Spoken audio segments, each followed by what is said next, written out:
Thyroid ഉള്ളപ്പോൾ നിങ്ങൾ cabbage കഴിക്കരുത്, അല്ലെങ്കിൽ കോളിഫ്ലവർ കഴിക്കരുത്. ശരിക്കും തൈറോയിഡ് ഉള്ളപ്പോൾ അത് കഴിക്കുന്നതിൽ പ്രശ്നമുണ്ടോ, അല്ലെങ്കിൽ അതിനേക്കാൾ ഡേഞ്ചർ ആയിട്ട് വേറെ എന്തെങ്കിലും ഉണ്ടോ? ചെയ്യാതെ കഴിക്കുന്നതാണ് ശരിക്കും പറയുന്ന സംഭവം. കുറച്ച് ഡേഞ്ചറസ് ആയിട്ടുള്ള സാധനം. അതിലും ഡേഞ്ചറസ് ആയിട്ടുള്ള പല സാധനങ്ങളും ഉണ്ട്. നമ്മൾ ഹെൽത്തി ആണെന്ന് വിചാരിച്ച് കഴിക്കുന്ന തെറ്റിദ്ധരിക്കുന്ന ചില സാധനങ്ങളുണ്ട്. ഇതിനേക്കാളൊക്കെ ഡേഞ്ചറസ് എന്ന് പറഞ്ഞ് നമുക്ക് വിളിക്കാൻ പറ്റുന്ന എപ്പോഴും ഗോതമ്പാണ്. ഇപ്പോൾ ഫാറ്റി ലിവർ ഇല്ലാത്ത ആൾക്കാരില്ല. സ്ഥിരമായിട്ട് ഇപ്പോൾ നമുക്ക് എന്താ പറയുക, അങ്ങനെ ഒരു ഡേഞ്ചറസ് ഫുഡായിട്ട് വേണമെങ്കിൽ കൺസിഡർ ചെയ്യാവുന്ന ഒരു സാധനമാണ്. ഇപ്പോൾ ഷവർമയൊക്കെ പോലത്തെ സാധനങ്ങളിൽ നമ്മൾ ക്യാബേജ് അവർ റോ ആയിട്ട് ആഡ് ചെയ്യണം. ഡോക്ടറെ, നമ്മൾ ഈ പേഷ്യൻസിനെ നോക്കുമ്പോൾ അല്ലെങ്കിൽ ഈ യൂട്യൂബ് വീഡിയോ കാണുമ്പോഴൊക്കെ നമ്മൾ പലപ്പോഴും അല്ലെങ്കിൽ നമ്മുടെ വീടുകളിലൊക്കെ പറഞ്ഞു കേൾക്കുന്നൊരു കാര്യമാണ്, ഈ തൈറോയിഡ് ഉള്ളപ്പോൾ നിങ്ങൾ ക്യാബേജ് കഴിക്കരുത്, അല്ലെങ്കിൽ കോളിഫ്ലവർ കഴിക്കരുത്. ശരിക്കും തൈറോയിഡ് ഉള്ളപ്പോൾ അത് കഴിക്കുന്നതിൽ പ്രശ്നമുണ്ടോ, അല്ലെങ്കിൽ അതിനേക്കാൾ ഡേഞ്ചർ ആയിട്ട് വേറെ എന്തെങ്കിലും ഉണ്ടോ? ബേസിക്കലി ഇപ്പോൾ ഈ സാധനങ്ങൾ നമ്മളിപ്പോൾ കോളിഫ്ലവർ ആണെങ്കിലും ക്യാബേജ് ആണെങ്കിലും, ഇപ്പോൾ കോളിഫ്ലവറും ക്യാബേജാണ് നമ്മൾ ഏറ്റവും കോമൺ ആയിട്ട് പറയുന്നത്. പിന്നെ ഇപ്പോൾ ബ്രോക്കോളിയൊക്കെ പോലത്തെ സാധനങ്ങളുണ്ട്, ക്രൂസിഫറസ് വെജിറ്റബിൾസ് എല്ലാം.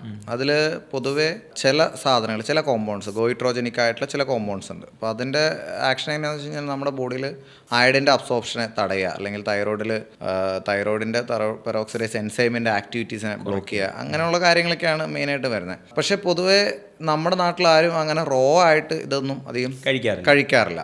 കുക്ക് ചെയ്ത് കഴിഞ്ഞാൽ ഓൾമോസ്റ്റ് ഈ പറയുന്ന ഗോയിൻട്രോജനിക് കോമ്പൗണ്ട്സ് എല്ലാം തന്നെ എന്ത് ചെയ്യും, അതിൽ ഓൾമോസ്റ്റ് ഡിസ്റ്റോർഡ് ആയിരിക്കും, അതെല്ലാം നശിച്ചു പോകും. പിന്നെ ഈ പറഞ്ഞ പോലെ വളരെ സ്ഥിരമായിട്ട് ഇപ്പോൾ നമുക്ക് എന്താ പറയുക, അങ്ങനെ ഒരു ഡേഞ്ചറസ് ഫുഡായിട്ട് വേണമെങ്കിൽ കൺസിഡർ ചെയ്യാവുന്ന ഒരു സാധനമാണ്. ഇപ്പോൾ ഷവർമയൊക്കെ പോലത്തെ സാധനങ്ങളിൽ നമ്മൾ ക്യാബേജ് അവർ റോ ആയിട്ട് ആഡ് ചെയ്യുന്നുണ്ടാവും. അപ്പോൾ അതൊക്കെ സ്ഥിരമായിട്ട് കഴിക്കുന്നുണ്ടെങ്കിൽ, അല്ലെങ്കിൽ ഈ സലാഡ്സിലൊക്കെ ഗ്രിൽഡിൻ്റെ ഒക്കെ കൂടെ ഒരുപാട് അങ്ങനെയുള്ള സാധനങ്ങൾ സ്ഥിരമായിട്ട് കഴിക്കുകയാണെങ്കിൽ തൈറോയിഡ് വരാൻ സാധ്യതയുള്ള ആൾക്കാർക്കോ, അല്ലെങ്കിൽ എന്താ പറയുക ഓൾറെഡി തൈറോയിഡ് ഇഷ്യൂ ഉള്ള ആൾക്കാർക്കോ കഴിക്കുന്നതാണ് ശരിക്കും പറയുന്ന സംഭവം. കുറച്ച് ഡേഞ്ചറസ് ആയിട്ടുള്ള സാധനം. പിന്നെ നമ്മൾ ഈ പറയുന്ന പോലെ ക്യാബേജിനെയും ബ്രൊക്കോളിനെയൊക്കെയാണ് നമ്മളെപ്പോഴും ടാർഗറ്റ് ചെയ്യുന്നത്.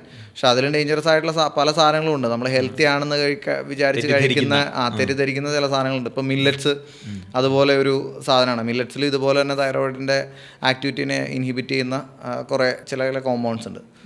പിന്നെ ഡേഞ്ചറസ്, ഇതിനേക്കാളൊക്കെ ഡേഞ്ചറസ് എന്ന് പറഞ്ഞ് നമുക്ക് വിളിക്കാൻ പറ്റുന്ന എപ്പോഴും ഗോതമ്പാണ്. ഗോതമ്പിലുള്ള ഗ്ലൂട്ടനാണ് തൈറോയിഡിൽ ഏറ്റവും വലിയൊരു വില്ലൻ. ഓട്ടോഇമ്യൂൺ തൈറോയിഡൈറ്റിസ് ആണ് നമുക്കിപ്പോൾ ക്ലിനിക്കിലൊക്കെ വരുന്ന പേഷ്യൻസിൽ ഒരു ഭൂരിഭാഗം പേരും ഓട്ടോഇമ്യൂൺ ആയിട്ടുള്ള ഇഷ്യൂസ് കൊണ്ട് വരുന്നവരാണ്. യഥാർത്ഥത്തിൽ ക്യാബേജും ബ്രോക്കോളിനും മറ്റേതും ഒക്കെ പിടിക്കുന്നതിന് മുമ്പ് നമ്മൾ പിടിക്കേണ്ടത് ഗോതമ്പാണ്. ഗോതമ്പ് മാത്രമല്ല, ഹൈലി റിഫൈൻഡ് ആയിട്ടുള്ള കാർബ്സ്, പിന്നെ നമ്മുടെ മെറ്റബോളിക് സിൻഡ്രോമിലേക്ക് നമ്മളെ നയിക്കുന്ന ഫാറ്റി ലിവർ. ഇന്നിപ്പോൾ ഫാറ്റി ലിവർ ഇല്ലാത്ത ആൾക്കാരില്ല. അപ്പം അതൊക്കെയാണ് ഏറ്റവും കൂടുതൽ ഇമ്പോർട്ടൻറ്റ്. ഇപ്പോൾ ഈ എന്താ പറയുക, എനിക്ക് തൈറോയിഡ് ഉണ്ടെന്ന് കരുതിയിട്ട് ഒരു ക്യാബേജ് തോരൻ ഒരു ദിവസം ഉച്ചയ്ക്ക് കുറച്ച് കഴിച്ച ഒരു പ്രശ്നം. നമ്മൾ നോർമലി ക്യാബേജ് മിക്കവാറും തോരനായിട്ടാണ് കഴിക്കുന്നത്. അതൊരിക്കലും ഒരു വലിയൊരു റിസ്ക് അല്ല, വളരെ ചെറിയ രീതിയിൽ മാത്രം ഇൻ്റർഫിയർ ചെയ്യുന്നൊരു കാര്യമാണ്.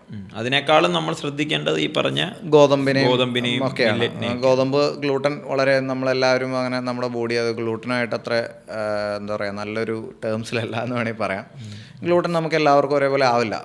വയറിന് വേറെ പ്രശ്നങ്ങളോ ബുദ്ധിമുട്ടുകളോ ഇല്ലെങ്കിൽ ഓക്കെ. ചെറിയ രീതിയിലാണെങ്കിൽ പോലും വയറിന് എന്തെങ്കിലും സെൻസിറ്റിവിറ്റിയോ അല്ലെങ്കിൽ ലീക്കി കട്ട് പോലത്തെ കണ്ടീഷൻസ് നമ്മുടെ കുടലിൻ്റെ ഉള്ളിലുള്ള ആ ഒരു ടൈറ്റ് ജംഗ്ഷൻസ് വളരെ കോമൺ ആണ്. അതെ, അത് വളരെ കോമൺ ആണ്. അപ്പോൾ അങ്ങനെയുള്ള കാര്യങ്ങളിൽ നമുക്ക് തൈറോയിഡ് ഭയങ്കരമായിട്ട് പെട്ടെന്ന് തന്നെ ട്രിഗർ ചെയ്യാം, അഫക്റ്റഡ് ആവാം, ഈ പറഞ്ഞ ആൻറ്റിബോഡീസിനെ ട്രിഗർ ചെയ്യാം. അപ്പം അതൊക്കെ വളരെ ഇമ്പോർട്ടൻ്റ് ആണ്.